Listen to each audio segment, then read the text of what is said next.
Collègue Nadia Sollogoub va poser une question. Au revoir, madame. Merci, Monsieur le Président.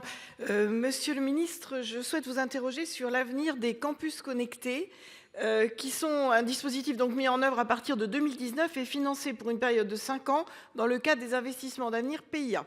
Les campus connectés poursuivent l'objectif de rapprocher les territoires de l'enseignement supérieur pour lutter contre les inégalités d'accès et les freins à la poursuite d'études supérieures.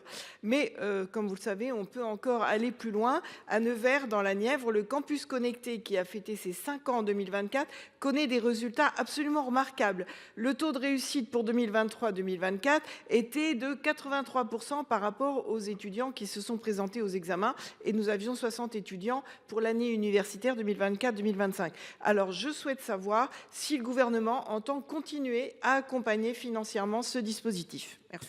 Merci, monsieur le ministre.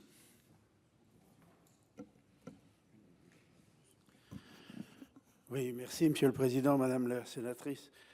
Bien entendu, je prie d'excuser mon collègue qui est ministre de l'Enseignement supérieur et de la Recherche, Philippe Baptiste. Il est actuellement retenu en Conseil des ministres.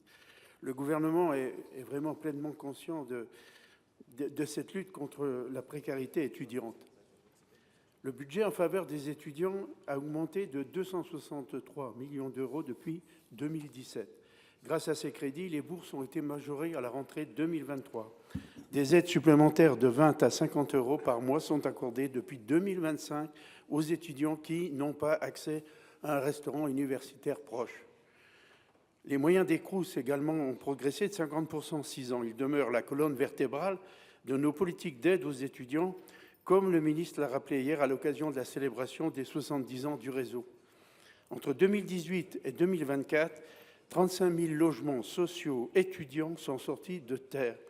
Et l'an dernier, plus de 9 000 logements également ont été agréés. Chaque préfet a reçu des objectifs territoriaux. Il me semble donc aussi important de mentionner la progression de l'accès à des soins gratuits grâce à la réforme des services de santé étudiante et ses 9,5 millions d'euros. Il y a aussi le dispositif Santé Psy qui est important. Santé Psy étudiants 100% gratuit et sans avance de frais, dont plus de 140 000 étudiants ont bénéficié.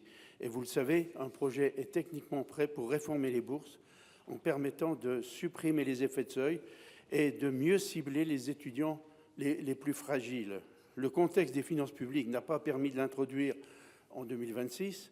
Cela ne nous empêchera pas de continuer à œuvrer dès aujourd'hui et à favoriser l'accès aux soins et aux droits des étudiants. Nous lançons donc dans ce cadre une démarche pilote qui s'appelle le Campus Zéro Non-Recours, qui permettra de renforcer la mobilisation de l'ensemble des acteurs concernés dans 8 établissements expérimentateurs. Je vous remercie. Merci, monsieur le ministre.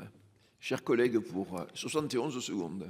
Alors, je vous remercie, Monsieur le Ministre. À vrai dire, ma question portait spécifiquement sur le dispositif des campus connectés, mais j'espère que le gouvernement va soutenir ce dispositif et aller même encore plus loin, parce que je suis ravie que ce soit le ministre des Ruralités qui me réponde, parce que vous le savez, dans nos territoires, les jeunes ont tendance à sous-estimer leur valeur ou à avoir des difficultés à faire sauter le plafond de verre jusqu'aux études supérieures, et il faudrait pouvoir aller encore plus loin. Je vous le disais, à Nevers, on a un campus connecté qui fonctionne formidablement, mais malgré tout, sur Parcoursup, il y a 23 000 formations, campus connecté, il n'y en a que 3 000. Et maintenant, je pense qu'on pourrait passer à la vitesse supérieure, et pourquoi pas intégrer le réseau des IEP aux possibilités de formation en distanciel. À Nevers, on a réussi pour les études en médecine. Je pense qu'on peut y arriver pour Sciences Po.